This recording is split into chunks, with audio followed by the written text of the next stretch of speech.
What a delight and an honor to win this award in the name of Jimmy Lai. For those of you who don't know Jimmy Lai, he's a serious practicing Catholic and somebody who's doing so in the face of the worst kind of adversity. I know Jimmy Lai. I met Jimmy Lai more than 10 years ago, as a matter of fact, when he was still free, when he wasn't in prison. And I asked him, what's it like practicing your Catholic faith openly and talking about the principles of freedom of expression and speech in a communist country like China? He said, probably a lot like being in the early church when the Roman Empire was against us. And then he said something. He's a good entrepreneur. He's entrepreneurially started businesses all over the world, made billions of dollars, which he's mostly given away to Catholic causes. And he said something very entrepreneurial to me that stuck with me. And I remember this when I hear the news stories about his imprisonment in China. He said, this is the thinking that we need in the church today. He said, because the future of the Roman Catholic Church is here in China. So what do you mean? How is that possible? And he said, we need to be thinking about the next 1,000 years and the next billion souls, just like the early church would have thought. And in the face of this adversity, we need to see opportunity. And that is indeed what we need to be thinking. We need to be fearless. We need to be spiritual warriors to stand with Jimmy Lai and think about how we around the world truly can bring the next billion souls to Christ. Pray for Jimmy Lai and ask that our Savior fill us with the zeal that he has so that we can be truth and light in the world in any adversity that we face. I'm so happy to be back with you here at the Napa Institute Conference. I mean, this is the only conference of its kind in the world that brings like-minded people here together. I came last year and I gave a talk on what I teach. You heard that I teach at Harvard University. I teach at the business school, and people always ask, what do you teach, marketing or finance or something like supply chain management that seems very practical and businesslike. And I say, no, I teach happiness. And they think I'm lying. But that is indeed what I teach. And when I came here last year, I talked a little bit about what I tell my students about the science of happiness, how I bring them into this science. And I have an ulterior motive. I'm a spy, actually. And what I'm trying to do is to give them a hunger for happiness through the knowledge of the science so that they'll start looking for the true power that lies behind it in my life and that can lie behind it in their life as well. Well, about this time last year, that class was starting to get a lot of attention in the press. I was getting calls from different journalists, and I was going on different media talking about this new happiness class that was kind of popular. I mean, I have 180 students, and I have 400 on the waiting list, and and there's an illegal Zoom link they think I don't know about. And right after I came back from the Napa conference last year, I got a call, one of these calls. And I pick up the phone, and the person on the other end says, "This is Oprah Winfrey." And I said, "Yeah, and I'm Batman." It turns out it was really Oprah Winfrey. And she was getting pretty interested in this material as well. And the reason is because she's spent 40 years in mass media talking to people about how they can live better lives. And person after person after person, she's asked, "What do you want?" And they always say, "I want to be happy." On my first day of class at Harvard, I say, "What do you want? Why are you taking this class? Why are you here?" They say, "Duh, I want to be happy." So Oprah and I decided to write a book together for a much bigger audience than I'm able to reach through my class at Harvard and even through the speeches that I give around the world. And that book is coming out on September 12th. It's before you right now, called Build the Life You Want, The Art and Science of Getting Happier. After September 12th, I'm going to be on an international speaking tour for about 6 months. I'm going to talk about what's in this book for the very first time today with you. You're the first audience to actually hear about what's in this book. This book actually starts with what might seem like bad news. When people say, "I want to be happy," we say, "You can't be. You can't be happy because on earth and in this life, happiness is not a destination that you can attain. You can only be happy after you die." Happiness is a supernatural destination. That's the bad news. Here's the good news. You can be happier. Oprah Winfrey says that it's a really beautiful thing. She made up a word. She said, our goal in this life is happierness. And that's what this book is about. You can't be happy now because happiness is a destination that we can't attain. But it is a direction, and you can be happier, and this is an owner's manual on how you can get it done.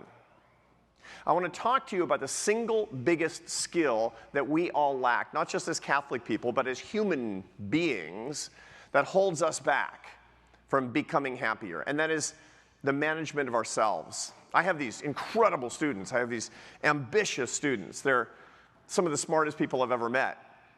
And by the second year of their MBA, the second semester, they're just about to go out into the world. They're feeling very insecure. And sometimes they'll say, you know, I can manage money and I can manage a company, but I can't manage my feelings. And I talk to people who are not MBA students at Harvard. They're ordinary people who will say things like, I can manage my household and I can manage my family, but I can't manage my emotions. Isn't it funny that the thing that's closest to us and that we're living with all the time is something that seems so unmanageable? So that's what I want to talk about today. How to manage our feelings. And I'm going to do it in a very special way that I don't get to do in front of every single audience, which is I'm going to tell you how I figured it out and how I apply it to my own life, where in my own life, my Catholic faith is the single most important thing that accompanies me every single day. I'm going to do three things in my time. I'm going to bring you into the amazing science of human emotion. And then second, I'm going to talk to you about God's gift to you, which is your unique emotional profile, probably that you are not aware of. And then third, I'm going to tell you how you can manage your emotions once you understand yourself. And if I do my job, you're never going to see your feelings the same way ever again, and you're going to be able to teach this material. Now, indeed, if you want to teach this material, when the book comes out in September, send me an email, and I'll send you a copy of these slides. But you got to take my name off and put your name on and teach it yourself. So let's get started. The science of human emotion. Emotion is the most unscientific thing. Nobody ever thinks about what's, the science behind your emotions, because emotions are things that you actually feel, which of course is completely wrong. If you remember the old television show in the 1980s, Cosmos with Carl Sagan, he ordinarily talked about astronomy and the stars and the heavens and all these things that we can't really see or feel, but we know are out there beyond our grasp. But sometimes he would talk about mysterious things that are closer to home. Closest to home at all is when he would talk about the mysterious human brain, the black box that is our heads. The truth is, we understand very little about the human brain still, after all this time. Neuroscience, the science of the brain itself, is a brand new field that comes out of neurology, which people studied it for the longest time in medical schools. But the whole idea of a science of the brain is only about 30 years old. And it's also much at odds with itself because we know so little about the human brain. It would be like having a supercomputer. Your brain is so vast and so complicated that it would be like having a supercomputer with at least 1 quadrillion transistors. Don't worry about AI. It will never be like your brain. It will never mimic your brain in any real and meaningful way. Now, of course, that's not a big concern to you because what's really behind all that we do is our souls. And AI has no soul. But even if you were an atheist, you shouldn't worry so very much because it's so complicated. Carl Sagan, back in the 1980s, he introduced a concept that I'm going to reintroduce today, which is to understand this complex thing in a simple way. You break it down into 3 parts. This is called the triune brain. The brain has fundamentally 3 sets of functions. The first is what we will call the reptilian brain. It was evolved earliest, starting about 40 million years ago, as a matter of fact. And its main function is to get signals from the outside world so that you know what's going on. It allows you autonomically to do things that you wouldn't be able to do. I can walk around right now and talk to you and not fall down because I don't have to think about the walking. I perceive the lights, I perceive you, more or less a temperature on my skin. These are signals coming to me through my reptilian brain. This is the first set in the brainstem of the brain's function. Everybody has it. Even the animals have it. Even the snakes and lizards have it. That's number 1. Now, what does this first function do? It sends a signal where? To the second part of your brain, of the triune brain, which is called the limbic system. The limbic system takes outside signals and it turns them into feelings and desires, and mostly it turns it into emotions. My students have exactly the wrong understanding of what emotions are. My students think that emotions are just nice and bad things to have. I sure hope I have happy feelings. Oh, here come the bad feelings. That's a complete misunderstanding of what emotions are. Emotions are signals so that you can react to what's going on outside. Things are happening. Your brain senses those things. It turns with kind of a machine language into feelings that sends to your conscious brain so you can decide what to do. Thank God for emotions. They're helping you understand what has to be done so you can react to outside circumstances. Is a tiger chasing me? Is something I'm about to eat maybe poison? Your emotions give you a signal that that's something you should avoid. Do I like that shiny thing and do I want it? Does that banana on the tree look tasty? Am I interested in what the speaker is saying right now? Those are signals to you. Those are emotional signals to you. I hope nobody said no, by the way, just now. Those are emotional signals that are evolved so that you can survive and pass on your genes. That's what the limbic system does. That's its whole job, is turning outside stimuli into feelings. Where does it send the information? To the cortex of your brain. That's the wrinkly outside of your brain. The reason it's wrinkly is it's a 1 meter square sheet of tissue that's scrunched up inside your cranium. The most evolved part is the prefrontal cortex. This is where you make human executive decisions.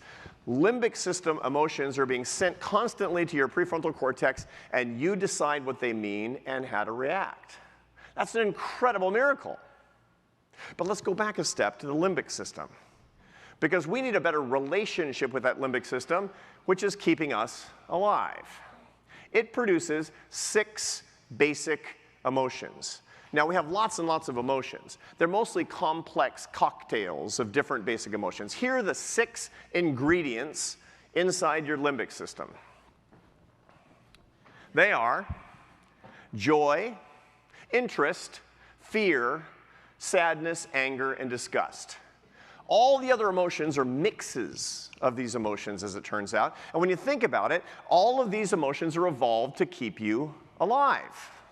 You need joy so that it will ordinarily, joy comes from your relationship with other people. When you get joy, for example, you see somebody, a long lost friend, or your child you haven't seen in a while, or your friends at the Napa Institute, and all the smiles and good times you've been having over the last few days. That's joy, and that's evolved, so you'll seek out relations with other people. That's a good thing to do. That's good for keeping you alive. It's also very pleasant. Interest is to stimulate you to look for new things to learn so you can make progress. You found some berries on a bush as you were walking across the savannah yesterday. You learned that, and that learning gave you pleasure, so you'll continue to learn. But of course, the negative emotions are evolved as well, and the negative emotions are more likely to keep you alive than even the positive emotions were. Negative emotions are what we should really be on our knees giving thanks for, because we'd be dead 1,000 times over if it weren't for these things. For fear that makes you react to a threat and run away even before you're conscious. Sadness, so you'll resist being separated from your kin. That's what grief really is, by the way, is a sadness reaction, because when we're separated from our kin, we need to be averse to that. 500,000 years ago, if you were not averse to being separated from your kin, you'd be wandering the frozen tundra by yourself and die alone. Anger, another form of threat. And disgust, of course, is one of the most interesting. Disgust is an evolved thing so that you stay away from pathogens. You pull something out of the back of your fridge you haven't seen in 6 weeks. Ooh, that's telling you, don't eat it. Okay, now let's talk a little bit about how amazing it is that we're able to even experience these things. And I want to bring you a little bit inside what the science actually looks like. And let's start with fear and how you experience fear. Let's say you're walking across the street in some big city. Maybe you live in Boston like I do, or New York City, or San Francisco, or LA. And you're minding your business, you're a pedestrian, and a car runs a red light and is coming straight at you.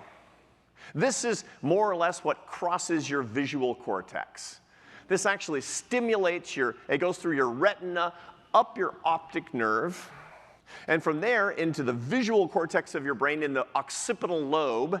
It actually goes to your amygdala. That's your limbic system. That your triune brain, step 1, has gone to step 2, your limbic system, and your amygdala is stimulated. That says something's up. There's a big predator after you. This registers like a big predator.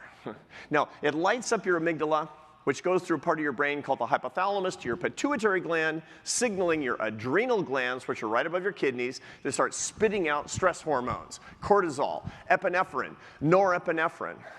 This all happens in 74 milliseconds. In 74 one-thousandths of a second, you're shaking, you're sweating, you've jumped out of the way, and you've flipped off the driver. Before you even knew what had happened. 3 seconds later, your prefrontal cortex catches up and it says, Catholics don't flip people off. I got to go to confession.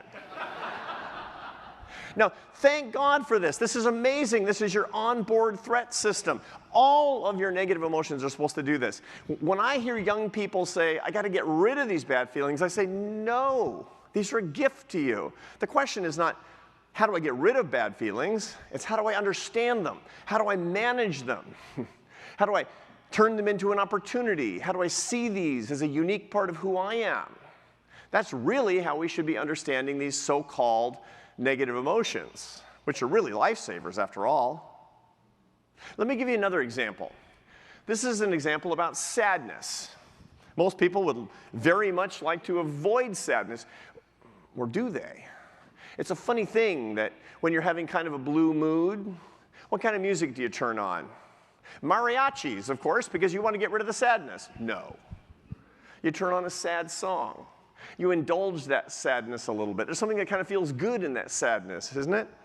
And it turns out that sadness is a very interesting and complex, evolved process. Now, it's related to pain. When you stub your toe, you wake up in the middle of the night, you go into the bathroom, get a drink of water, and you stub your toe and it hurts. There's 2 parts to that pain that your brain registers. The first is called the sensory component of pain. It's the nerves that are being stimulated. The second part is called the affective part of pain. That's the word I want you to remember, the affective component of the pain, which is the part of your brain saying, I don't like that. Okay? In other words, it hurts and I don't like it. Different parts of the brain. The affective component of the brain, or the affective part of pain, comes from a part of the brain called the dorsal anterior cingulate cortex, denoted in yellow on this slide right here. Now, here's the amazing thing about that. That's the part of the brain that says, I don't like this feeling. It's the same part of the brain for when you have emotional pain, when you have sadness. When you're rejected by somebody, when somebody insults you, when somebody hurts your feelings, when your beloved breaks up with you, this is lighting up like a Christmas tree. The same part of the brain that tells you I don't like physical pain says I don't like emotional pain. God is thrifty in the way that he designs our brains. Pain is literally pain, whether it's emotional or physical. This is so amazing because for the longest time, we tried to separate biology and psychology, and you know as Christian people that you can't do that, and science now tells us that that is correct. You can't do that. It's funny because if you want the physical pain from stubbing your toe or breaking your arm to go away, you have 2 over-the-counter choices. You can take Advil or Tylenol. Those are the 2 choices. It turns out that Advil affects the sensory component because it's an anti-inflammatory. Tylenol affects the affective component of pain. How does it work? It calms down the yellow thing right there. It calms down the dorsal anterior cingulate cortex. It makes you care less about the pain. Here's the funny thing about Tylenol, aka acetaminophen or paracetamol. What does it do? It doesn't help you feel less pain. It just makes you care less that you have pain. It's an extraordinary thing. So last year, scientists asked this question. If that's true, what if I give people Tylenol after their girlfriends and boyfriends have abandoned them? What will happen then? And it turns out that a course of Tylenol for 3 weeks after a bad breakup will lower the sadness by 1/3. Now, use this with caution. It's hard on your liver. If you're a big wine drinker, don't do it. But it's also a pretty interesting thing because it turns out that when people take a lot of Tylenol, they're less empathetic toward other people. Because this part of the brain doesn't just feel your pain, it feels other people's pain as well. This is how incredible all this science actually is. Last example, disgust. Disgust comes from a part of the limbic system called the insula, or the insular cortex. The insular cortex really has this one job. When you see a cockroach or a mouse running across your floor or the rotten stuff in the back of the fridge or something smells bad that you tracked in from out in the backyard, the insula lights up. Now we see it very clearly in fMRI studies, the insula all the time. But here's the funny thing, once again, just like that I talked about here in the case of sadness and pain, you can stimulate the insula about the ideas and views and ideologies of other people. And this comes right out of the playbook of demagogic politicians. Next time a politician tells you that you should feel disgusted by somebody of the other tribe, somebody of the other religion, somebody of the other political views, they're literally trying to stimulate your insular cortex so you will feel the same disgust as tracking in something objectionable from the backyard. That's what they're doing. This is Joe McCarthy, the senator from Wisconsin from back in the 1950s, who is a staunch anti-communist, and he always used the language over and over again of dehumanization of his opponents such that people would feel disgust. If you can stimulate the insula for somebody else, you can get them to do the most barbaric acts. Hitler talked about Jews and called them cockroaches and rats. Why? Because he wanted to dehumanize them, and what he was doing was stimulating the insular cortices of his followers. Why do I tell you this? Because it's amazing to begin with, but mostly so you won't fall prey to this. Now, you don't fall prey to it when it's a politician you already hate. When a person on the other side says that you're effectively the cockroach, you're the person who should be treated with disgust, you disgust me, they disgust me. It does nothing to your insular cortex, but if somebody on your side does it, next time it might not work. We are called as Christian people to resist this. Why? Because those people that are stimulating your insular cortex, they're made in God's image too. And God's image is not supposed to make you feel disgust. Knowledge is power. So where are we? My first task was to talk to you about the amazing science of feelings, but most importantly, to remind us that our Lord gives us feelings to keep us alive and to find meaning. And that's especially true for negative feelings. The truth is, we all have the same 6 basic emotions, but here's how we differ. Because you know people who are weirdly happy. I hate them. Those people who have these good moods all the time. Or you have grumpy people in your life too. What's the difference? The difference is not that they don't have different moods. The difference is that we have different cocktails and intensities of moods. This is how you need to understand the information I just gave you in your own case. We have the same emotions, but we experience them in different intensities. You have a unique emotional profile, positive and negative. And if you understand it, you can manage it, you can use it, and you can be grateful for it. So that's the next thing I want to talk about. We have a wonderful study, or a set of studies, a survey that you can take if you go to the internet and you Google PANAS, P-A-N-A-S, Positive Affect, Negative Affect Series, or go to my website at arthurbrooks.com and you can take this test. And what does it do? It asks you a series of questions to see with what intensity you experience positive and negative emotions. With what specific intensity do you have these positive and negative emotions? And it turns out there's 4 possibilities. We can group in 4 equal parts the whole population. You go into one of 4 quadrants. Now, the first quadrant is people who have intense negative and intense positive emotions. Unusually intense positive and negative emotions, which is the northeastern quadrant right there, and I call that the mad scientist. Mad scientist, everything is great or terrible. Now, what's that blue dot up in the corner there? That's me. That's me. I'm the ultimate mad scientist, as it turns out, and that's great. You know what it's good for? If you're a mad scientist like me, you're intense. You have lots of ideas. You have boundless energy, but there's a cost. You tend to exhaust all those around you. My wife is here. She's exhausted right now. She's probably asleep in the back. You're also moody because you go up and you go down and you give people vertigo to be around you. Here's my point. You have to be one of these profiles. It's a beautiful thing, but it's also a challenge and an opportunity for you to grow in virtue. The point that I'm making is that you should be grateful for your peculiarities and also see the downsides of these things as an opportunity to be the kind of person that you want to live up to. The second basic profile is one, and this is the one everybody really wants, is unusually high intensity positive and unusually low negative intensity. That's what we call the cheerleader.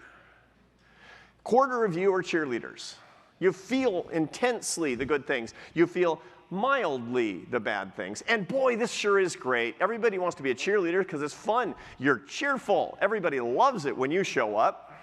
There's not going to be any bad moods. You're also incredibly encouraging because everybody's a genius.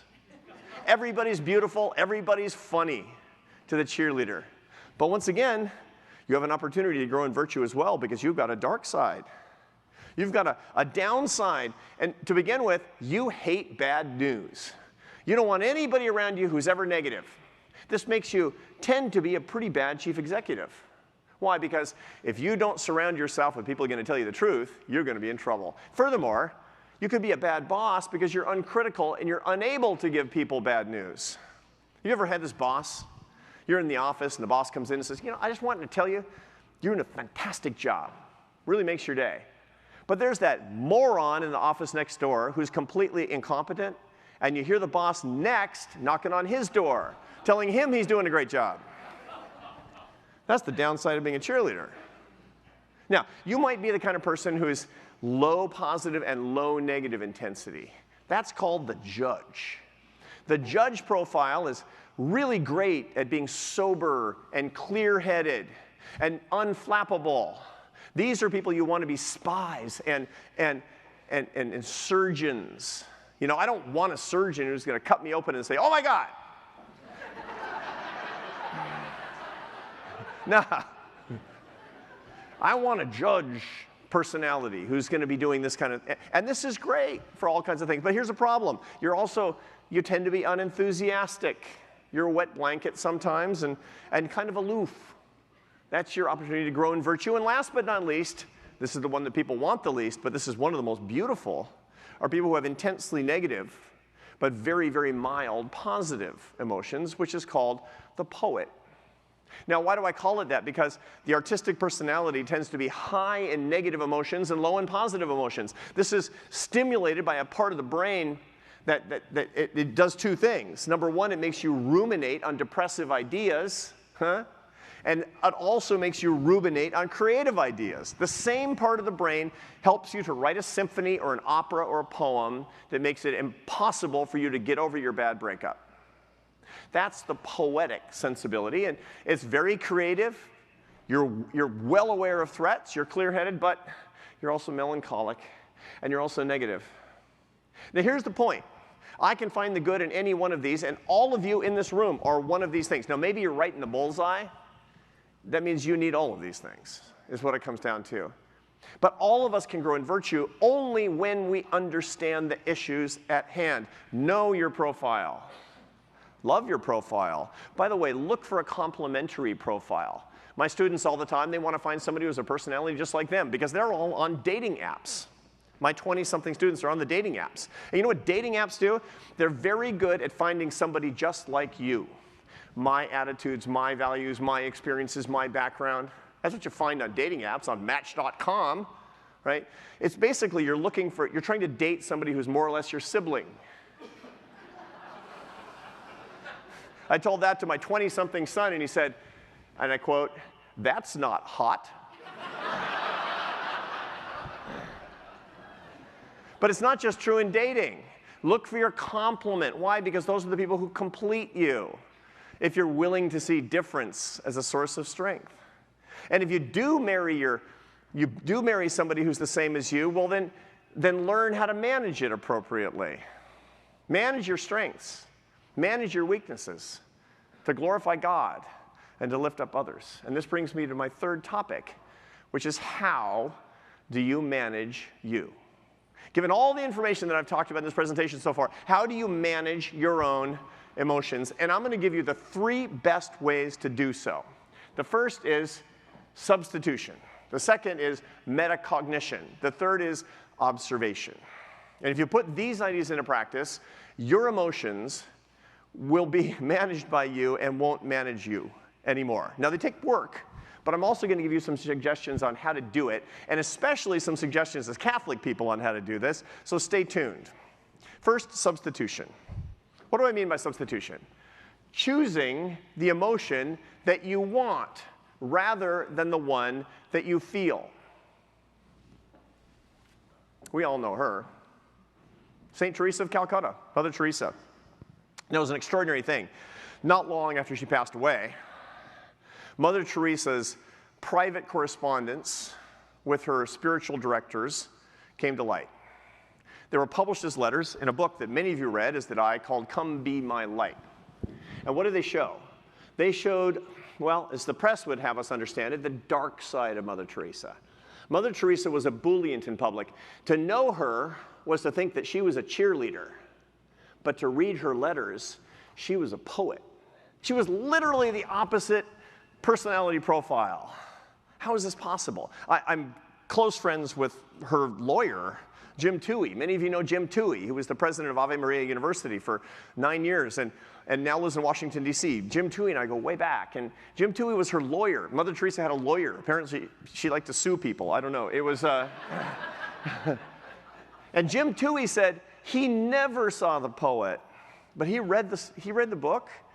Those were letters in her hand. Let me give you 2 quotes, one private and one public, from the poet playing the cheerleader, Mother Teresa. This is from her private correspondence to her spiritual director. If I ever become a saint, she had no idea.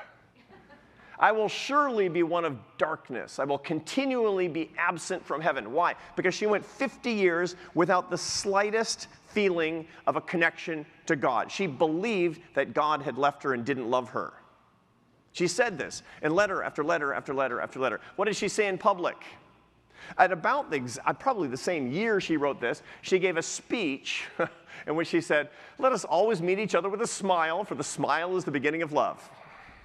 Only a cheerleader could say that and feel it. So what was she doing?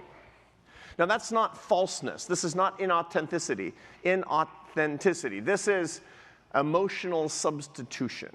This is choosing the emotion that you want that is also appropriate to the situation at hand. And it turns out that all of us can do this if we put our minds to it appropriately.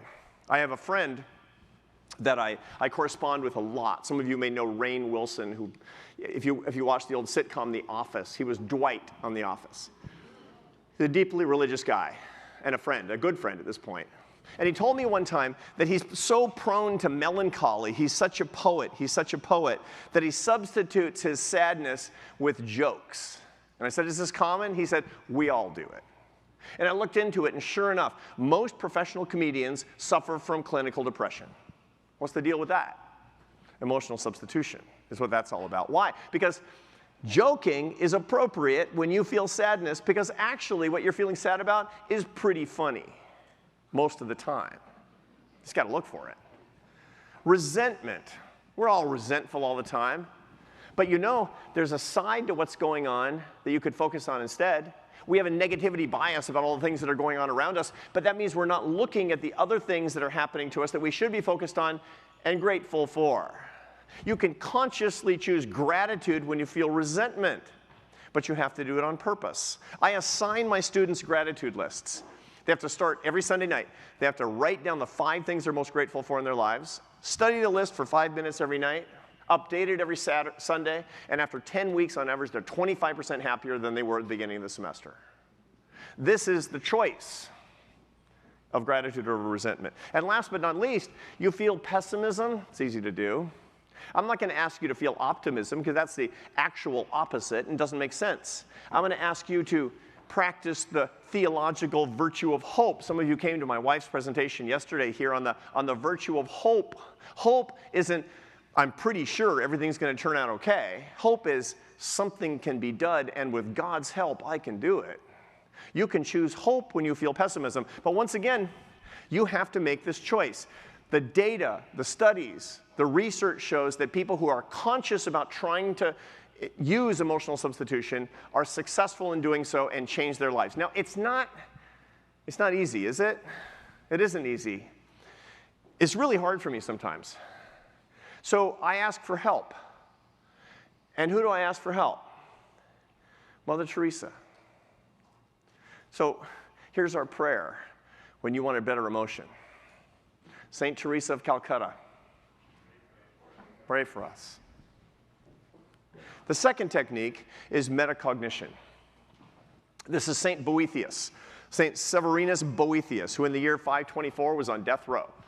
He was accused falsely by the Ostrogothic king Theodoric the Great of planning to kill the king. It wasn't true. He was a great Christian and a great writer. And he was sitting on death row, mulling over his misery for going to the gallows for something he didn't commit. He was, as he wrote about it was all metaphorical, of course, visited by Lady Philosophy, who came to him and explained to him the following.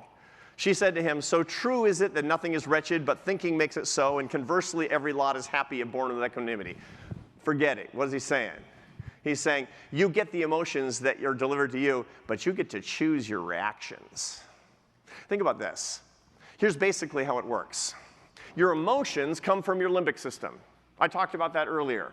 Anger, sadness, disgust, fear.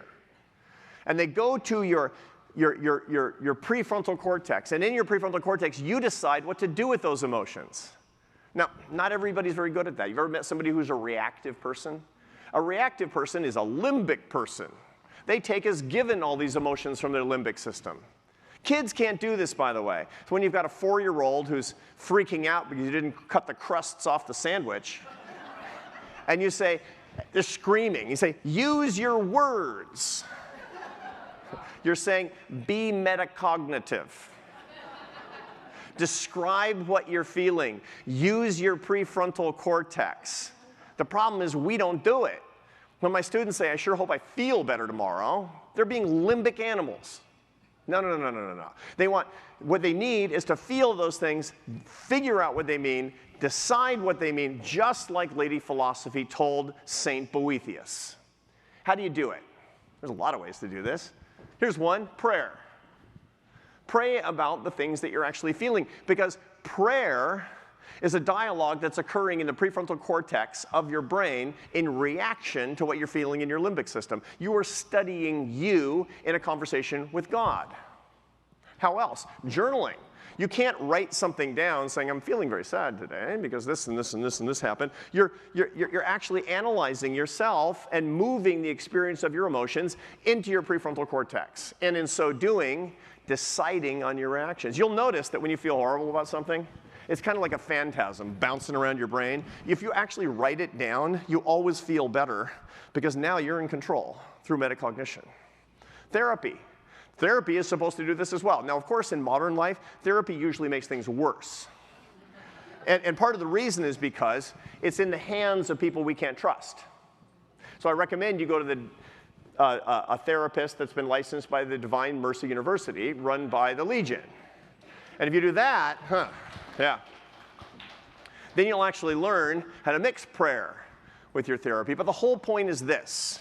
You can choose your reactions if you decide to do so. Once again, you got to get help, right? Saint Boethius, pray for us. And last but not least is observation. My wife took this picture of me. I'm really bald.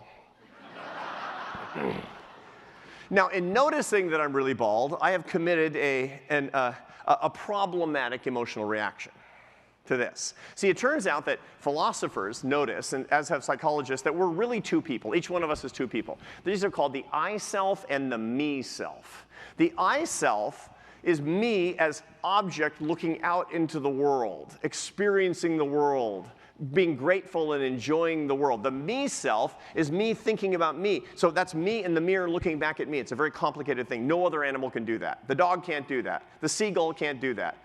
They don't think about somebody seeing them and understanding themselves as a reflection. That's incredibly complicated. It's amazing. It's also misery producing. You know, I can look at this and say, it's an incredible photograph. And by the way, I get to show it to my friends at the Napa Institute. And by the way, I'm in beautiful Napa, California. And they're listening to me. And what a privilege. Instead, I said, I'm bald. That's terrible. Now, if the first thing was, I'm looking at you and I'm loving every minute of this is the I self. But looking at that, it becomes the me self. Here's the deal.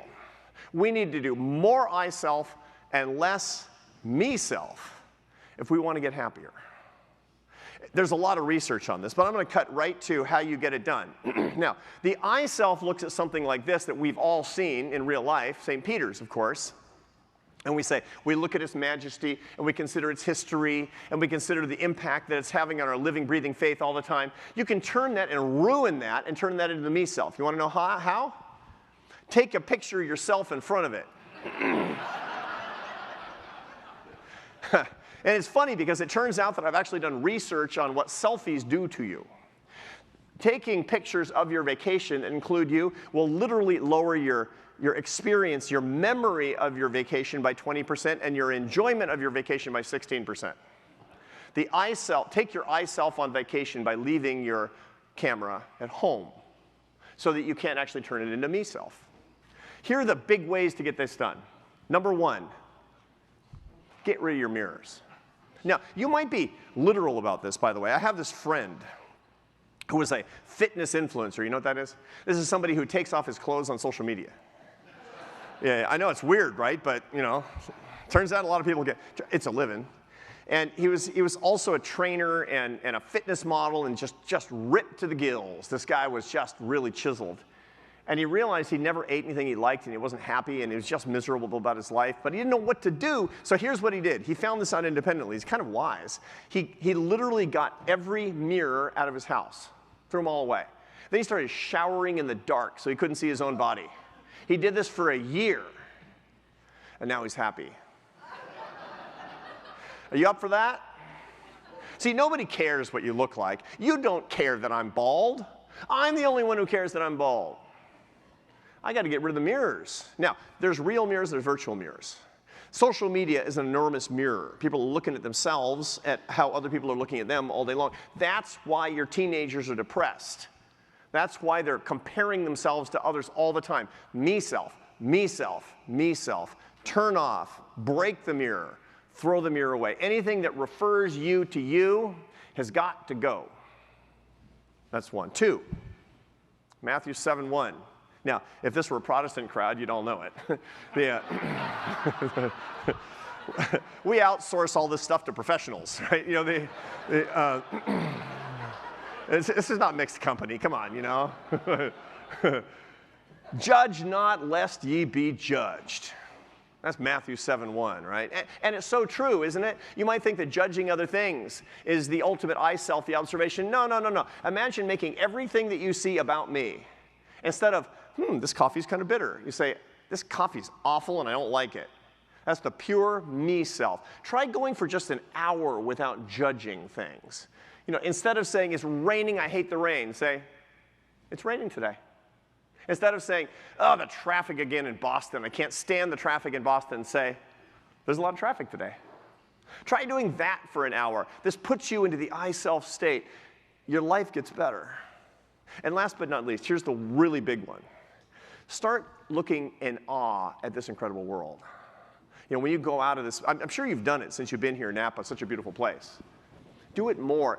There's something in your life that brings you to a state of awe, that brings you to God's majesty in a particular, in a personal way in your life. Let me show you what gives me the most awe in my life. Now, as some of you know who know me, my whole background is kind of varied and weird. I had a winding path to becoming a social scientist. I was a classical musician from when I was 19 until I was 31. I was a French horn player. I didn't go to college until I was 30.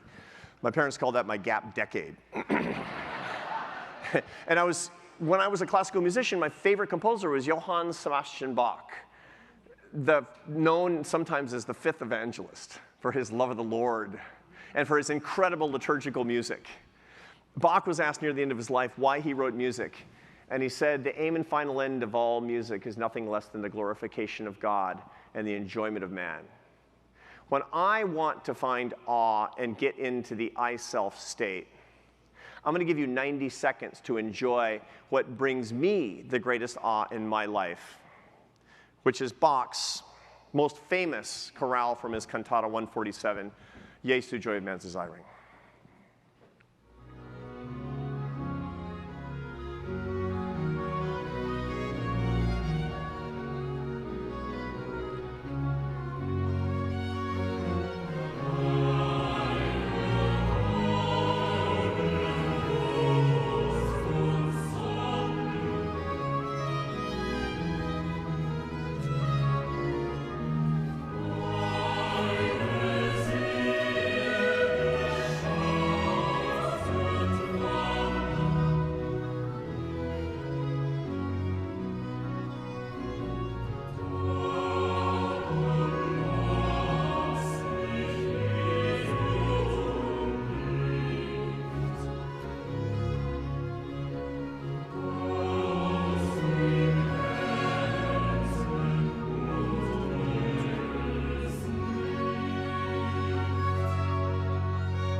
Even final end of all music is nothing less than the glorification of God and the enjoyment of man. What is he saying?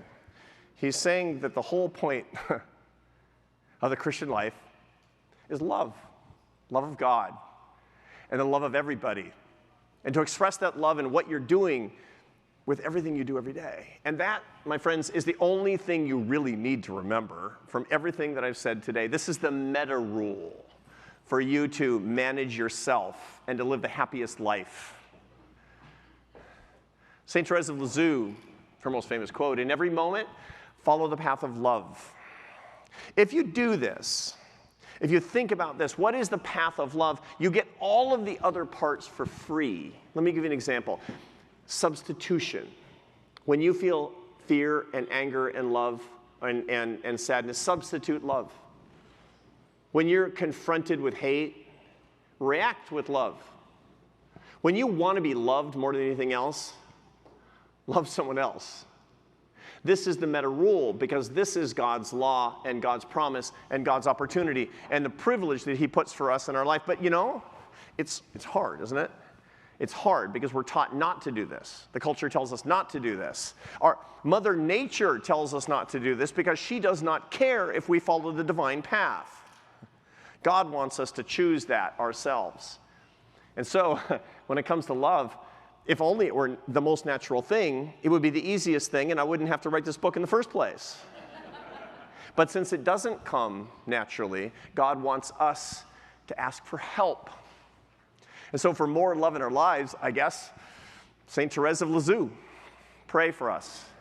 My friends, it has been a privilege to talk to you for the very first time about this work. It's a privilege to be in the company of my friends, those of you that are pursuing a life that tries to live up to the love of the saints and love of the people that we have around us. I will be praying for you. Please do pray for me. And together, let's actually bring a world with greater happiness. In that way, people will find the deep power that lies within all of our lives. God bless you.